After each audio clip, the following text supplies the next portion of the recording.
So this whole program, G2G Pivot, was a brainchild that popped up in the last 2 weeks. I was very fortunate to have Mike Rice and Gloria Parker here, who are renowned industry experts in both government contracting and the industry side on how to do business development and capture management with the federal government. They came to me, you guys came to me with this brilliant idea. This is something that you guys have been doing for years, which is training government contractors. How do I sell to the federal government? Obviously, ethically and within the bounds of the FAR. And then my firm, D8 Group, we are outsourced business development and capture management. Now we've supported 135 government contractors and growing. But this idea really came together because we're seeing what's happening. And the way that you think in federal government is so different than private sector. And honestly, I've been on the private sector side. You guys have been on both sides and you've done this training. And so when Gloria and Mike came to me and they said, listen, Reeba, we've got this idea. The most logical pivot is to go from government to government contracting. But it's not an easy pivot, right? Correct. Because it's like a whole framework of thinking, but it's exciting. Because listen, I can just tell you from my perspective and being the owner of a premier consulting firm that does this for government contractors, the talent pool is so small. And we are struggling. And quite frankly, I felt optimistic, Mike and Gloria, when you came to me with this idea, because the light bulb went off that, wait a minute, these folks have worked in federal government. They already know 50% of the equation that we're paid to figure out. We're paid, as consultants to speculate and figure out, well, how are they thinking? How are they making these decisions? They've already got that piece. But, tell me from your perspective, how was it that, you came to this idea? What do you think it's possible? And why do you think we could do it? Well, the idea came to me because I have so many friends still in the federal government, and there's such a challenge to them now with loss of jobs, layoffs. They're very uncertain. These are very uncertain times for them. I have children who work in the federal government. They are very, very concerned. And we get so many phone calls saying, what should we do? I mentor a lot of federal government women, and they are calling me saying, what am I supposed to do? How do I help my staff? We are all in limbo. We've also looked at this from the perspective of the federal government employees really have a lot of knowledge that industry needs and wants. Agreed. And industry will hire them. But the problem is that industry will bring them in. I hate to say this, but use the Rolodex. Yes. And then they're there. Introduce me to who you know. That's all it is. They're not that's really. it. And then after a year, they're gone. Right. So what we decided to do and think through is, if these folks are going to come out and go to industry, how do we help them to be productive when they get there? Correct. So that they start bringing value, real value to industry on the first day. Correct. And they become valued members of the industry team. To do that, they have to have a certain level of knowledge. And sorry to interrupt, if not more valuable, because when you guys came to me, that was my thought. I'm like, wait a second. We could potentially, if we could just shift that paradigm of how it is in for-profit, private sector, what are the motivators, and kind of help overlay that framework, they may be even more productive than the current government contracting, business development specialist or other specialists. That's exactly right. Because, you cut 50% of that equation right off of the bat because they've been there. Exactly. They know things that, we, like I was saying earlier, we speculate on. And really, this is not a new concept. I mean, this is kind of a rebirthing of something we do already. Right. So there's two sides of where we have passion. Okay. Number one is people do business development wrong. I don't care if you're small business or a large business. That's why we're in business. Yeah, agreed. So the whole concept of I'm hiring them for their Rolodex, now go get me a meeting, that's not business development. Right. Okay? Exactly. That's not the way it works. Okay. And so that's part of our passion. The other one is we have a real passion for people who are coming out of civil service, and frankly, people who are coming out of military that are transitioning into industry. And what we're finding is that same thing, they're hiring for their Rolodex and not training them, okay? In the joke, we tell the joke all the time. It says, last year I didn't know how to spell NDA, and now I got to figure out what it is, okay? Right. And we have people from the government side that come out on the industry. What's an NDA? What's a TA? What's a sub-K? What is all this stuff? The world of abbreviations and mnemonics. Acronyms. Now we have our own vernacular. They've got to learn that vernacular. I think what's more important than all that, we can teach you the vernacular, but we teach you how to be successful as a business developer, as a capture professional, and frankly, if you're coming in and you're doing program management from an industry side versus the government side, there's business development elements that are inside service delivery. So we try to teach those elements. That's such an excellent point, Mike. Yeah, service delivery. That's the thing, because it's not that we're not proposing that everybody that comes out of the federal government go straight into business development or capture job. It's a different animal, right? Right. But that was the other thing that you had shared that I thought was brilliant. That, wait a second, the same program manager on the government side, so long as it's ethical and you're not breaking any rules and you're not sharing anything you shouldn't share, how valuable would they be? Absolutely. Exactly. To a big government contractor to say, hey, now operationally, how can we be better? Absolutely. Because it's not just about winning the contract, it's about renewing and keeping that contract. And you only get that through what? Delivery. Exactly. And if you think about it, there's three legs to business development. It says new business, obviously. Net new business, that's what everybody shoots for. But there's, out of the three, two of them have to do with service delivery. We're talking about your recompetes. You can win or lose your recompete day one of your contract, okay? Because you got to come out of the gate and keep that confidence that the customer put in you to run their program, okay? So you got to make sure that happens. The other one is organic growth. Organic growth within a program. You got to be eyes wide open, taking a look at what the customer needs. We talk about understanding what the customer needs before you go in and set up the meetings with the CIOs. And Gloria can tell some stories about that. But at the same time, who else better to know what's going on the floor with the agency? If you're the program manager or your people are part of that service delivery, they've got their eyes wide open. Right. And they're seeing those things. Absolutely. So we teach them how to take those things back to their office, back to the business development folks. We have a phrase, if your BD people are coming in 6 months before the recompete, you've lost your recompete. I'm sorry. They should be involved all along. That's right. And these are some of the practices. I'm looking for the word, things that you need to be sensitive and put these things in this is your daily practice. This is how you support that customer. And by the way, get them wins. You want them to get wins. But Gloria and Mike, time is of the essence, no? Yes. It's very important. I think the sense of urgency that you brought to the table, that is something that all three of us are committed to. We are committed to rolling this out quickly, yes, affordably, consumable in a manner wherever you are. We want to help as quickly as possible. Yep. And we really want to help. I mean, that's the key. We look at our friends who are in federal government and people that we know, and we just watch the turmoil. They don't have to be that worried. Yes. There are major opportunities in industry with very high salaries. Oh, yes, higher salaries. Higher salaries. Yes. And all they have to do is prepare. Yes. Correct. They need to be prepared to not only go in and do those jobs, but be the best at it. Right. Amen. They need to be the best at it. Yeah. So G2G Pivot is really about that. It is about quickly enabling this transition, we'll say. That's why we call it Pivot. G2G stands for government to government contracting. Somewhat parallel adjacent markets, but quite different, motivated by different things, different behaviors.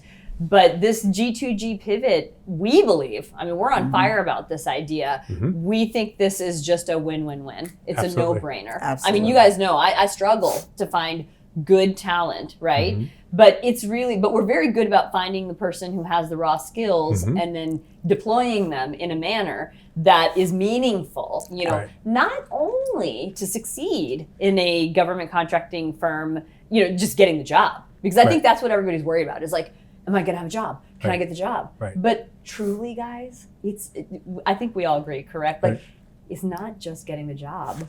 We believe in our hearts that if you follow this methodology that we are teaching you, you will rise through the ranks. Absolutely. And it's actually a path to entrepreneurship as well, because there will be some folks that come through the G2G program that say, wow, I learned a lot. This is great. Right. Whew, let me take the pressure off. I actually got the job now. But hey, I really know what I'm doing here. I'm enjoying this. Right. I'm making more money, potentially still retaining the ability to work from home in some cases, right? But hey, my light bulb went off 5 years from now, 3 years from now. Why don't I do this myself? Why don't I start my own woman-owned small business, or service disabled veteran-owned business, or full and open, unrestricted government contracting firm with what I have gleaned now? Yes. And boy, would they not be a better entrepreneur than somebody who's not worked in the federal government before? Absolutely. Like, it's powerful. Right. Absolutely. Absolutely. And if I can address, look, contractors, you contractors out there, I'm talking to you directly. You're making an investment in these people. Maximize that investment. Amen. Get them trained. Okay. Don't let them flounder and go, okay, what do you want me to do next? Get them trained so they know exactly what they need to do next. And then it's fire and forget. Okay, that's a military thing. Fire and forget. Send them out there and let them do their job. And you'll reap the benefits of making that investment, a little extra investment in your people. So I worked for a Fortune 5 company for 17 years. And one of the things that company did was when they brought you in the door, you immediately went into training for a year. I'm not saying all of you industry folks are ready to spend a year, but they put you in for a year. You would go back and forth to Dallas or wherever you needed to go where the training was, and you would learn everything you needed to know about selling products and services for this Fortune 5 company. And they invested heavily, and at that time, while they were doing that investment, they were the most formidable company in terms of marketing in the world. Amazing. They did not lose a deal. Wow. But their teams were well trained. Right. Not only would they go away and learn, but when they would come back into the office, they would be paired with a senior person and would go out and interact with customers and do all those things so they could get the coaching and applying what they had learned. The whole thing took a year. That investment paid off supremely. It sounds like it. That Fortune 5 company. And unfortunately, they don't do that as much anymore today.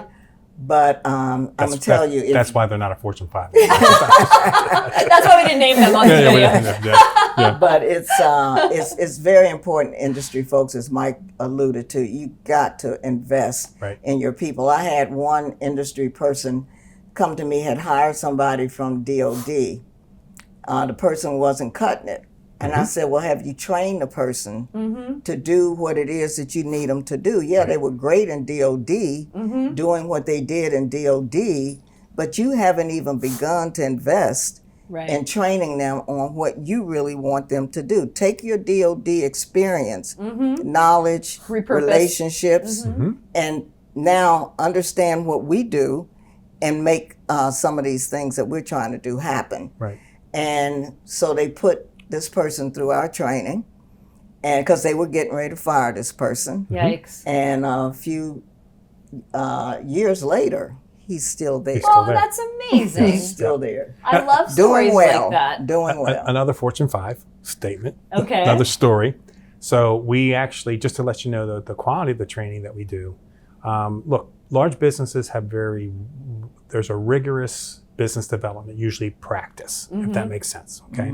So here's a Fortune 5 that say, hey, we want to train all our business development professionals, our capture professionals, our service delivery professionals, and they brought them all in. And when we got done, this kind of surprised us. It was exciting. They said, we're completely realigning our practice to align with your classes. Yes. Wow. So that's a Fortune 5 that saw the value in the type of training we bring. And now their business development practice is aligned with our training and our books. So well, and on that point, I just want to say, I am so deeply humbled and honored that Mike Rice and Gloria Parker came to me. In case you don't know who these folks are, they are the real deal. They are the real deal. And in fact, if you don't mind, I'd like to take a moment. Mike, Gloria, I know you guys are humble people, but Mike, could you please kind of share with the group, tell us about the highlights of your career. Okay, so I started back in 1970. I was a youngest field engineer for Northern Telecom, carried a tool bag at 18. I was 5 years old. No, I was 18, and I was carrying a tool bag working on their computers back then. So I tell everybody I'm an engineer by trade, a teacher by nature, okay, and I wrote a bunch of books on business development. Go figure. That's kind of how this industry works. So I kind of grew up in the IT world. Okay, I still keep my technical acumen together. So I've worked with teams that we do playbooks and primers on blockchain, artificial intelligence. The White House came to us to write a book on the ethical use of artificial intelligence. Wow. So I stay engaged in the technical side. But what they do with, I ran large programs when I was at GSA, supported 3 presidential transitions. Wow. And, so people would kill to have one, and I was lucky to be there at GSA, and my team got pulled in to support for 3 presidential transitions. Remarkable. In fact, Gloria and I, we joked that we probably crossed paths at one of them, but we just never knew each other back then. Matter of fact, there's a couple places we think we crossed paths, but yeah, then you kind of move into business development. And that's typically what happens. You run large programs, you're an IT guy, you understand the federal government. Mike, you're going to be in business development. It's okay, I don't know what this business development thing is, but I'm going to figure it out. Went to go work for a large business, and I got immersed in a Shipley-centric practice, if that makes sense. It was, I tell everybody, it was a death by 1,000 PowerPoint presentations. It really was. But the idea is when I came back out, went to small business really doesn't have anything. Yes. And they really can't afford a Shipley framework. It's just too expensive. And frankly, it's not necessary. Right. It's almost too heavy you have to right size the offering. Yep. And so I said, okay, what can we do for small business? And I took what I learned, this big chunk of stuff that I learned, and I got it down to 6 practice areas. And I turned it into a life cycle. So we continuous practice improvement. The idea is that you're always looking at how you can make it better, I was asked by GovWinIQ to go out to Texas and speak at one of their conferences to be a keynote for their small business. And I presented basically the class that I put together. When I came out of that, somebody told me, says, Mike, you need to turn this into a book. So I turned it into a book. And so after it's a great book, by the way. I ordered it. Thank you very much. I appreciate that. So this kind of gets into Gloria, and I'll shut up after this. But so Gloria taught a class. I worked for a small business, and Gloria taught a class on customer engagement, and it was amazing. Okay, let me say that again. It was amazing with a capital A. Capital A. And Gloria will tell you, this guy Mike was over there just feverishly writing everything down. So when I did my book, one of the things, there are all kinds of subtopics that you can cover in business development, okay? And I called my texter first, and I texted her, I said, Gloria, because we had gotten to know each other. And I said, look, I just finished my book, and I says, I really want to, you taught a class, it was amazing. I want to try to kind of do a topical on that. I get this from her, call me. Okay. I'm in trouble, I'm going to the woodshed, that type of thing. But I called her, and the first thing out of her mouth was, Mike, I got your book. It's great. Ooh. Man, what a flattering. What a way to open up, a conversation. And she goes, what you're talking about is you're just scratching the surface. It's a tip of the iceberg of what I teach. Let's get together. How long ago was this? 6 years, 5 years. Nice. 6 years ago, 5 years. Yeah, or longer. Or longer, yeah. So so I went up, drove up to her house, and we sat down, and she started going through what she wanted to do. And I said, look, let's work together on this. I'll let her tell the rest of that story. But I said, let's work together on this. And we decided to start teaching together. And it's been great ever since. So when it's right, it's right. It's right. Yep. So before we go to you, Gloria, just a quick recap, top 5 bullets of your career. I have been blessed to work with the smartest people in the industry. That's so one humble. of them. Yep. And I learned a lot. I was blessed to work on some of the biggest government enterprises and actually played a role in the transformation of the enterprises. Those were my teams that did that. I learned to surround yourself with people who are a lot smarter than you. Okay, that as a leader, I got to keep my eyes up, and their job is to keep the eyes down. I give them air cover; they get the work done, and that was probably the one of the big ones for me to be successful out there. And then the other thing is surround yourself with people who got your back. I love it. Yeah. I love it. All right, Miss Gloria. Okay, well, I started my career in a Fortune 5 company. We're not going to name no. We're not going to name them. You know, me too. But I'll talk about that when it's my turn. But back to you. Started my career as a systems engineer. Quickly realized that the money was on the sales and marketing side of the house. So I switched over at some point to sales and marketing. Did extremely well and was awarded the top award for sales and marketing at this company. The top 1% of their people get this remarkable. award. That's huge for Fortune 5. And then I went to, I moved up the corporate ladder. And at one point, I had mentored a young man who was a Harvard, Yale graduate. And he was working on his White House fellowship. So I helped him to get that done. I mentored him through that. And he ended up eventually at the Department of Education. Wow. Wow. Well, he called me one day and he said, I need you to come work for the Department of Education and take care of these IT people. And I said, nah.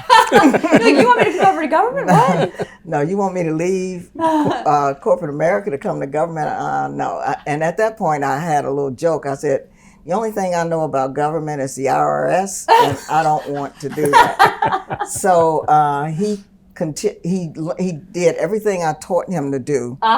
He continued to sell it. He used it on you. He used it back on me. He used on you what you taught him to do. And next thing I knew, through all my objections, I was at the Department of Education. Look at that. What a career pivot. Speaking of pivots.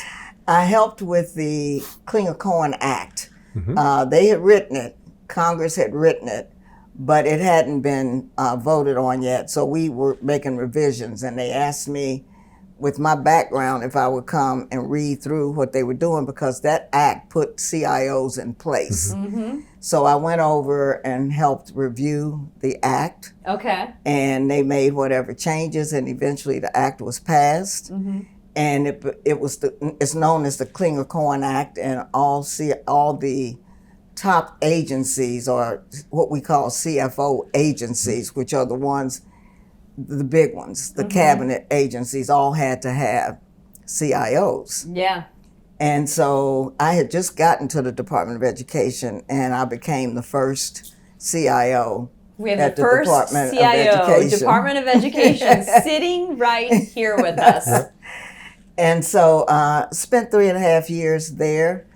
Then I headed over to HUD. Okay. And became HUD's first CIO. Amazing. And I stayed there 6.5 years and had a wonderful career as CIO at 2 cabinet level agencies. It's remarkable, Gloria. It really is. I left there. When I left, I moved back over to private sector, but this time, instead of marketing to commercial corporations, I was marketing to government, to the federal government. And that's when I learned what the big companies that market to the federal government do in the background, how they do all the stuff that they do. Once I worked for a couple of those companies, I decided, I was invited to serve on a presidential transition team. Boy, you I served on the things you've seen. I served on that presidential transition team, and I managed all the transition work for 4 agencies with a team. But a couple of those teams, I was heading up the team. After that, I decided to start my own company.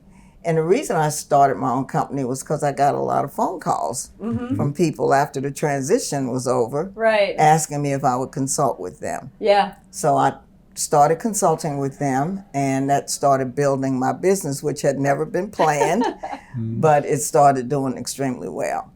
In the process, I met Mike. Yeah. And I had tried to write a book, but people kept trying to cheat me on my book, right? Oh, no. Oh, yeah, one guy tried to take $5,000 for the, Oh, my goodness. But anyway, when I was talking to Mike, I told Mike the story, and Mike said, I'll help you write your book. Aww. So Mike and I sat down, and he helped me. I wrote the book. Yeah. Mike edited the book. Okay. And helped get it published. That's amazing. And so that's how Mike and I got together. And when we got together, we started consulting together, and then we decided this is important. We started training because we knew that the small businesses could not afford our consulting services. Right. Yes. So the best way to teach the small businesses was to do classes, and they could attend the classes and not hire us for 6 months or a year as just independent consultants helping them. And that's how we got started. How amazing. Yeah. So yeah, hopefully that explains why I feel so humbled to be in the presence of these wonderful people. Real quick about myself, I also worked for a Fortune 5. They were Fortune 3 at that time. And it was right off of campus. Virginia girl, went to UVA, McIntyre School of Commerce, got recruited by Ford Motor Company.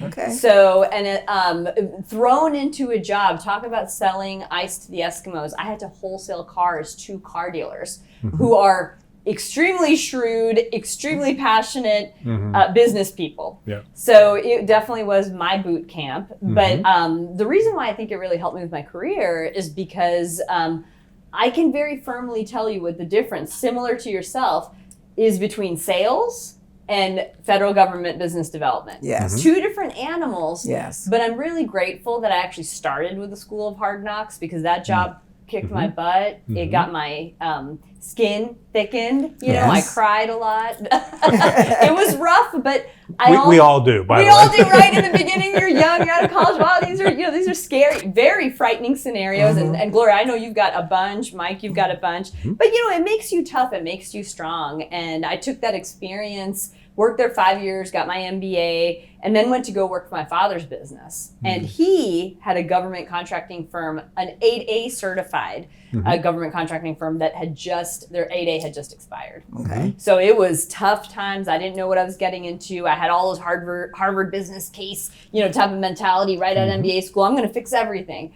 But the really nice thing is, working for such a small business at a small scale, I got to touch everything. Yes. Like, you're refilling the coffee, you're managing compliance, you're recruiting personnel, you're building up the website, whatever the case might be. But I learned it soup to nuts from like an operations standpoint. And the interesting thing is, I hadn't done any business development yet. Right. I didn't even know that existed. I'm like, what are you talking about?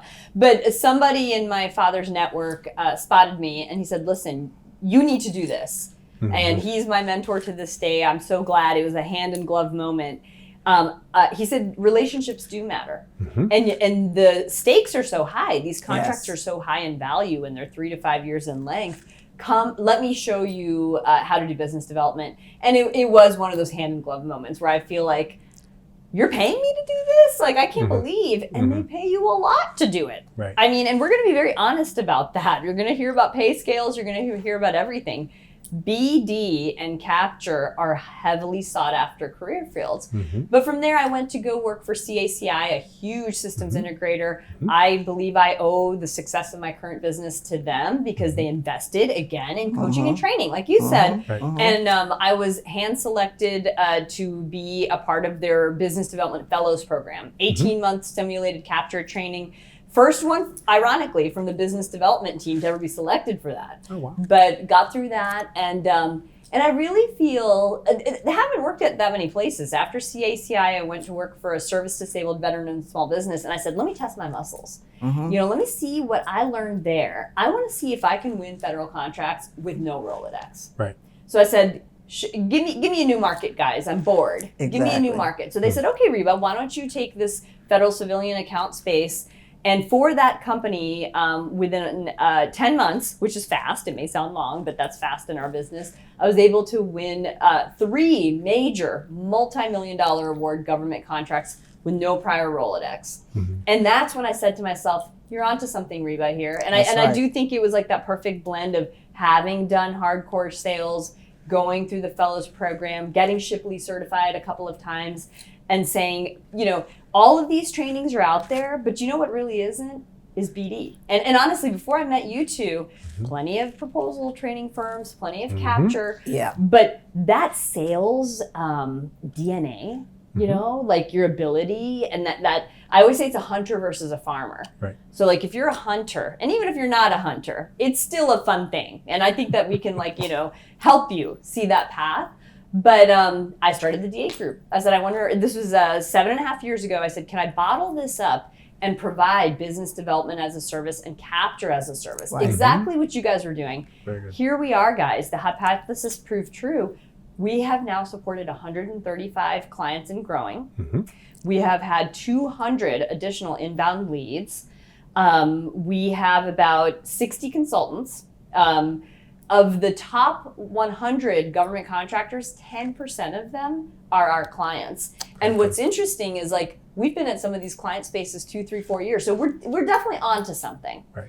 So again, the world works in very mysterious ways, but I'm so grateful. I think we've come together at this specific purpose and time for this reason. Coaching and training is not my background, that's yours. Right. But you guys have been on both sides. Like that 180 perspective, truly, from working for a Fortune 5 and then seeing what happens on government. We need to share that. Right. Absolutely. And that's why really we've come together. Right. So anyway, thank you for listening today. This is big. The whole world knows about it. We think there's a solution. We believe that you can make lemonade out of lemons, not to sound too Pollyanna or to sound insensitive, but listen, we think that there's a path here. So we really, and like I said, our hearts are in it. We have, this is something that's going to be consumable, G2G Pivot, wherever you are. It's going to be deeply, deeply, deeply discounted. Like we are putting our life's work into a bottle and saying, hey, go forth. But furthermore, we're actually taking a step further for the students or the transitioning feds who go through G2G Pivot. We are adding you to D8 Group's database for no cost. And that portal basically is a spot where our current clients, our lead clients, 300 companies that we personally know use it to source subject matter experts.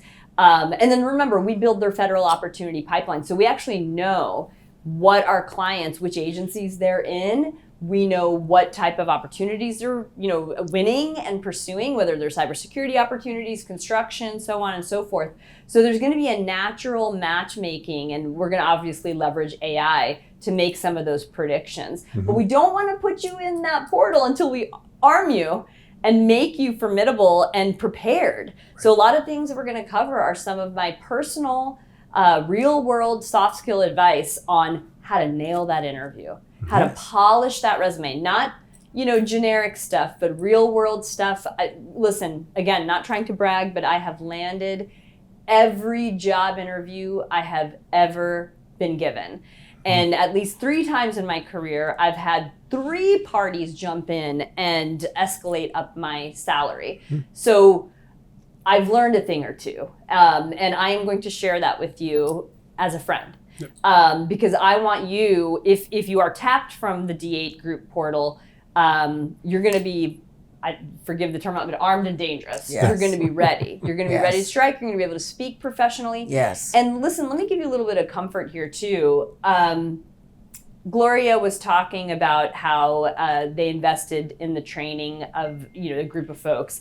I have to tell you, in our industry today, people won't admit it, but there are folks who have been business developers and capture managers for 5, 10, 15, 20 years, and they don't even actually know the exact difference between BD and capture and what the handoff is. So what I'm trying to say here is that we will not just feed you, a bunch of garbage. Like, we are actually going to give you A+ level training that we give to our premier clients today, so that when you sit in front of them, you're going to be positioned for success. Yep. And I just want to add to that.